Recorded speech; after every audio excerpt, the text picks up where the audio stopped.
আসসালামু আলাইকুম সুপ্রিয় অষ্টম শ্রেণীর শিক্ষার্থীরা, আশা করি তোমরা প্রত্যেকে ভালো আছো। আজকে আমরা আলোচনা করব তোমাদের বিজ্ঞান বইয়ের প্রথম অধ্যায় প্রাণী জগতের শ্রেণীবিন্যাস নিয়ে। চলো আমরা শুরু করি। শুরুতে আমাদের জানতে হবে পৃথিবীতে অসংখ্য বিচিত্র ছোট বড় প্রাণী বাস করে। এদের মধ্যে রয়েছে নানা রকম মিল ও অমিল। এই বৈচিত্র্যময় প্রাণীগুলো রয়েছে আণুবীক্ষণিক প্রাণী অ্যামিবা থেকে শুরু করে বিশাল আকারের কৃমি। তাহলে এখানে একটা প্রশ্ন হতে পারে, আণুবীক্ষণিক প্রাণী কাকে বলে? যেসব প্রাণীকে দেখার জন্য অণুবীক্ষণ যন্ত্রের প্রয়োজন তাদেরকে আণুবীক্ষণিক প্রাণী বলে। এক কথায় যেসব প্রাণী একটি মাত্র কোষ দিয়ে গঠিত তাদেরকে মূলত আণুবীক্ষণিক প্রাণী বলা হয়, যেমন ছত্রাক, শৈবাল, অ্যামিবা ইত্যাদি। প্রাণীর বিভিন্নতা নির্ভর করে পরিবেশের বৈচিত্র্যের উপর। ভিন্ন ভিন্ন পরিবেশ ও বাসস্থানের প্রাণী বৈচিত্র্য ভিন্ন রকম হয়। বিশাল এই প্রাণী জগৎ সম্পর্কে জানা অত্যন্ত কষ্টসাধ্য। সহজে সুশৃঙ্খলভাবে বিশাল প্রাণী জগৎকে জানার জন্য এর বিন্যস্তকরণ প্রয়োজন, আর এই বিন্যস্ত করার পদ্ধতিকে শ্রেণীবিন্যাস বলে। তাহলে আমাদের জানতে হবে শ্রেণীবিন্যাস কি। দেখো, শ্রেণীবিন্যাস হচ্ছে সহজে সুশৃঙ্খলভাবে বিশাল প্রাণী জগৎকে জানার জন্য এর বিন্যস্তকরণ প্রয়োজন, আর এই বিন্যস্ত করার পদ্ধতিকে মূলত শ্রেণীবিন্যাস বলে। এই প্রশ্নটা তোমরা অবশ্যই শিখে নিবা। শ্রেণীবিন্যাস প্রাণী জগৎকে জানার পথ সহজ করে দিয়েছে। কোনটি প্রাণী জগৎকে জানার পথ সহজ করে দিয়েছে? শ্রেণীবিন্যাস প্রাণী জগৎকে জানার পথ সহজ করে দিয়েছে। এখানে আমাদের তিনটা প্রশ্ন রয়েছে। একটা হচ্ছে আণুবীক্ষণিক প্রাণী, আরেকটা হচ্ছে শ্রেণীবিন্যাস কাকে বলে, আরেকটা হচ্ছে কোনটি প্রাণী জগৎকে জানার পথ সহজ করে দিয়েছে। এই তিনটা প্রশ্ন তোমরা অবশ্যই এখান থেকে শিখে নিবা। এরপর আমরা আলোচনা করব পার্ট 1 নিয়ে। পার্ট 1 এ রয়েছে প্রাণী জগতের শ্রেণীবিন্যাস, অর্থাৎ ক্লাসিফিকেশন অফ অ্যানিমাল কিংডম।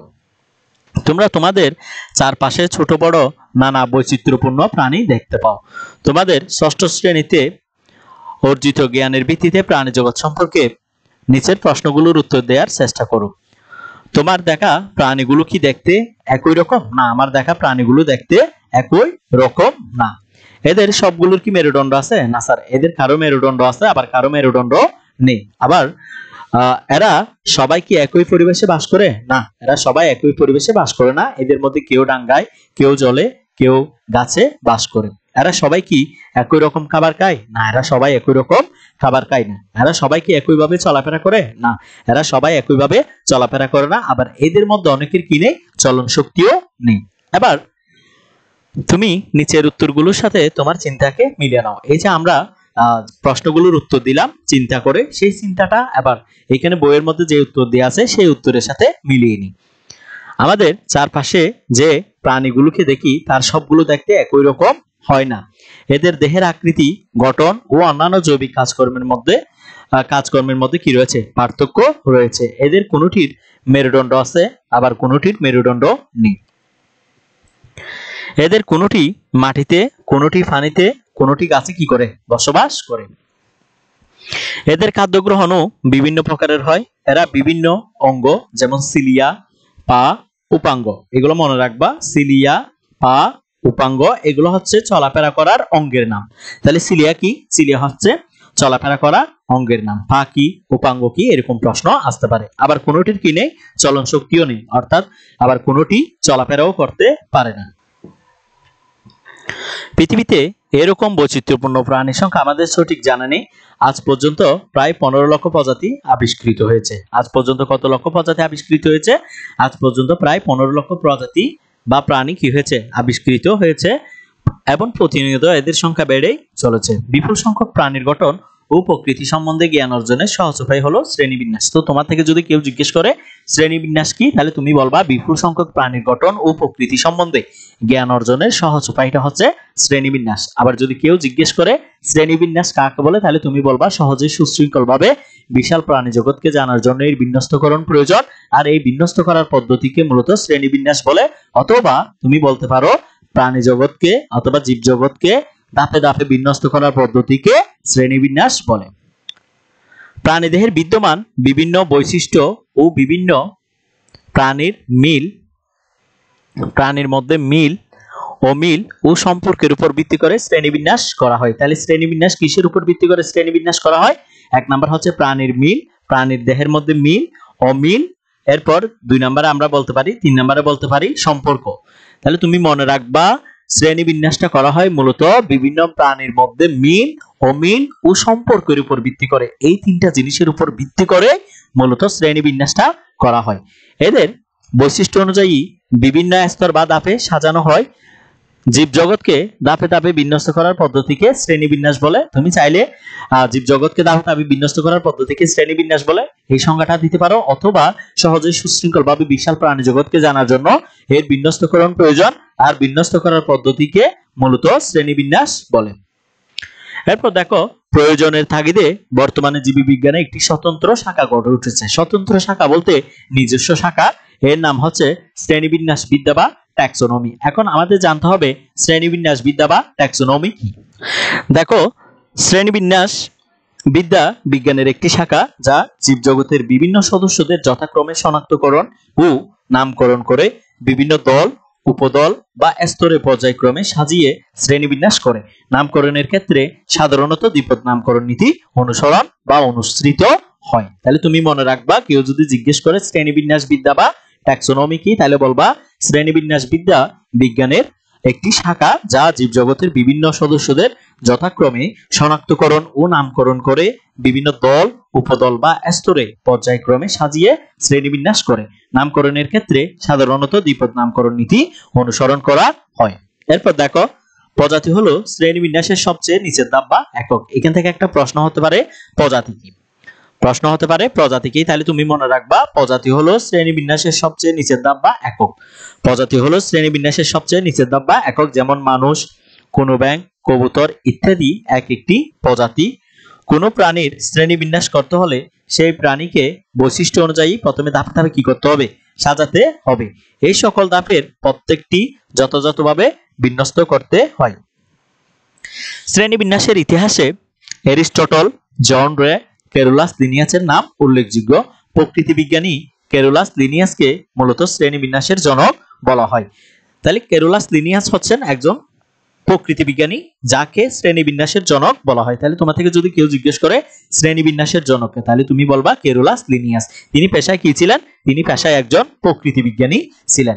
তিনি সর্বপ্রথম প্রজাতির বৈশিষ্ট্য চিহ্নিত করেন এবং দ্বিপদ নামকরণ তথা দুই অংশ বিশিষ্ট নামকরণ প্রথা প্রবর্তন করেন।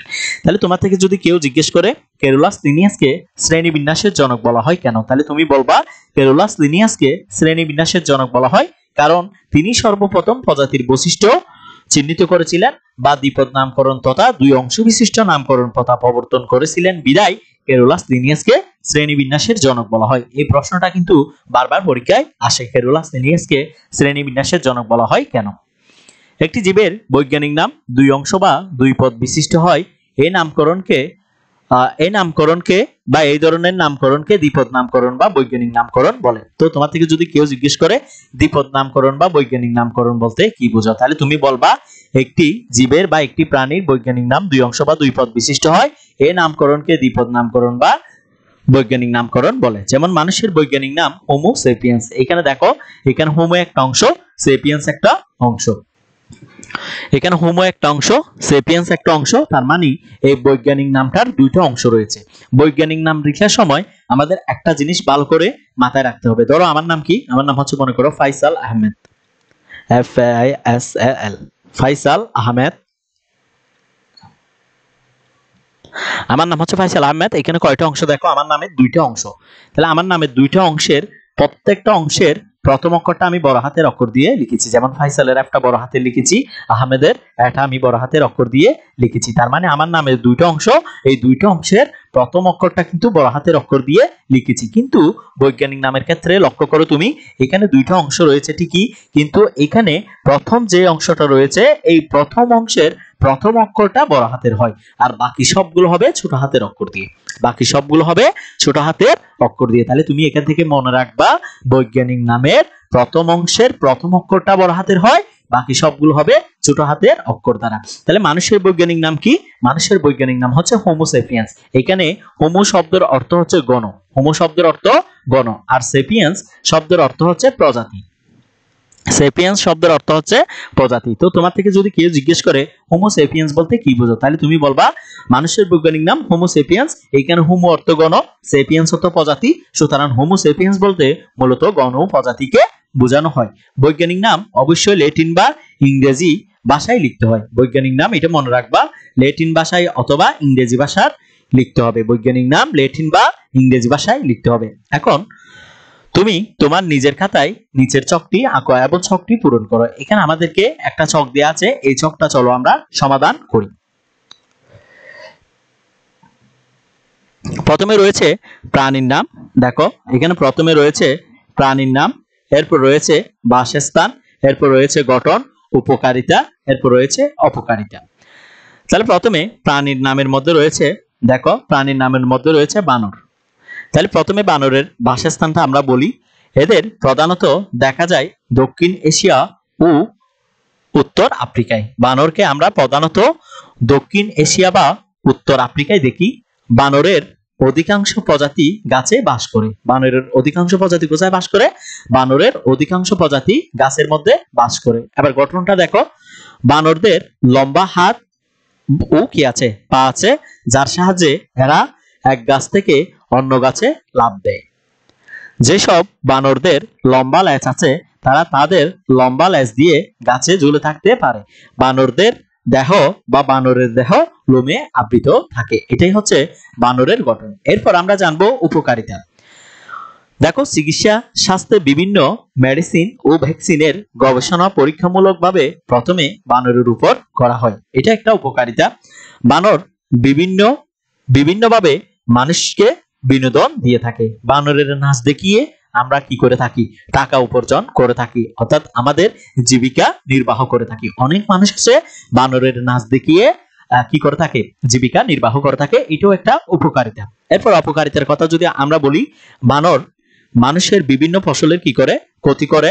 বানর বিভিন্ন রোগের জীবাণু বহন করে। বানরের আঘাতে জলতঙ্ক রোগ হতে পারে। এইগুলো হচ্ছে বানরের অপকারিতা। এরপর আমরা জানবো কেঁচু নিয়ে। দেখো প্রথমে কেঁচুর বাসস্থান।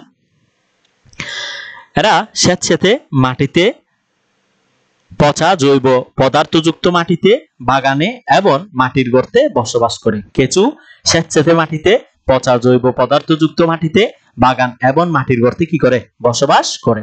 এরপর রয়েছে কেঁচুর গঠন। দেখো কেঁচুর দেহ খণ্ডায়িত, অর্থাৎ এখানে হবে খণ্ডায়িত খণ্ডায়িত খণ্ডায়িত আকারের বিভক্ত। এদের দেহে বিভিন্ন খণ্ডে 500 থেকে 600 ছোট ছোট ছিদ্র থাকে, যেগুলো দিয়ে তারা শ্বাস নেয়। কেঁচুর দেহের প্রতিটি খণ্ডে শিটা থাকে। এই শিটার সাহায্যে এরা অর্থাৎ চলাচল করে। শিটার সাহায্যে বানর কেঁচু কি করে? চলাচল করে। এবার আমরা জানবো কেঁচুর উপকারিতা। মাটির উর্বরতা বৃদ্ধি। কেঁচু মাটিকে আবার মাটিতে ফেরত দেয়। এতে মাটির মধ্যে অক্সিজেন ও বায়ুর পরিমাণ বেড়ে যায়। জৈব পদার্থের বিভাজন। কেঁচু পচা পাতা এবং গোবরকে বিভাজিত করে, যা মাটির পুষ্টি বাড়ায়। এটা হচ্ছে কেঁচুর উপকারিতা। এরপর আমরা জানবো কেঁচুর অপকারিতা। কেঁচু মাটিকে নরম করে দেয়, ফলে মাটির ক্ষয় বেশি হয়। কেঁচু মাটির ঘর সহজেই নষ্ট করে ফেলে এবং পরিষ্কার পরিচ্ছন্নতা রাখতে বাধা প্রদান করে। এটাই হচ্ছে কেঁচুর অপকারিতা। এইখানে কেঁচুর তত অপকারিতা নেই, আসলে কেঁচু থেকে আমরা বেশিরভাগ উপকারিতাই পেয়ে থাকি। এরপর আমাদের জানতে হবে ঝিনুক। ঝিনুকের প্রথমে রয়েছে ঝিনুকের বাসস্থান, এরপর হচ্ছে ঝিনুকের গঠন, উপকারিতা, অপকারিতা। দেখো এরা পৃথিবীর প্রায় সকল পরিবেশে বসবাস করে। এদের অধিকাংশ প্রজাতি সামুদ্রিক, কিছু প্রজাতি পাহাড়ি বনে, জঙ্গলে ও স্বাদু পানিতে কি করে? বসবাস করে। ঝিনুককে আমরা পৃথিবীর সর্বত্র পেয়ে থাকি। এদের অধিকাংশ প্রজাতি তোমার সামুদ্রিক, কিছু প্রজাতি পাহাড়ি বনে, জঙ্গলে ও স্বাদু পানিতে কি করে? বসবাস করে। এরপর রয়েছে ঝিনুকের গঠন।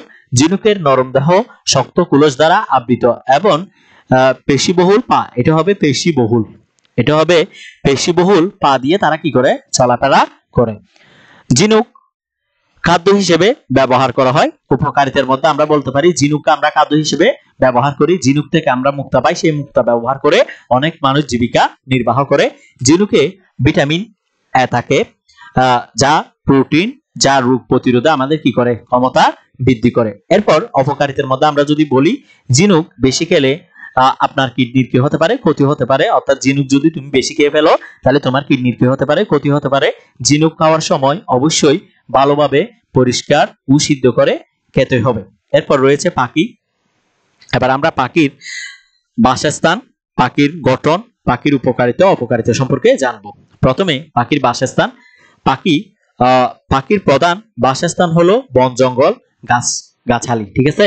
গৃহপালিত পাখিদের বাড়িতে পালন করা হয় বদ্ধ বা বন্ধ পরিবেশে। আমরা বদ্ধ পরিবেশে পাখি কি করে থাকি, পালন করে থাকি। এরপর রয়েছে পাখির গঠন।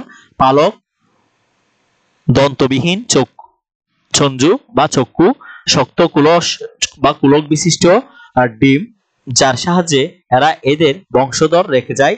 4 প্রকোষ্ঠ বিশিষ্ট হৃৎপিণ্ড, হালকা কিন্তু মজবুত হাড় ইত্যাদি রয়েছে পাখির।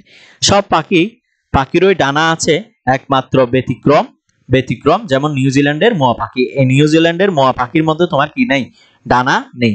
উপকারিতার কথা যদি আমরা বলতে চাই, পাখির ডিম ও মাংস সুস্বাদু খাদ্য, যা আমাদের দেহের বিভিন্ন পুষ্টি চাহিদা পূরণ করে থাকে। এরপর অপকারিতার কথা যদি আমরা বলি, মাঠের ফসল কিংবা পুকুরের মাছ খেয়ে ফেলে কিছু পাখি রোগও ছড়াতে পারে।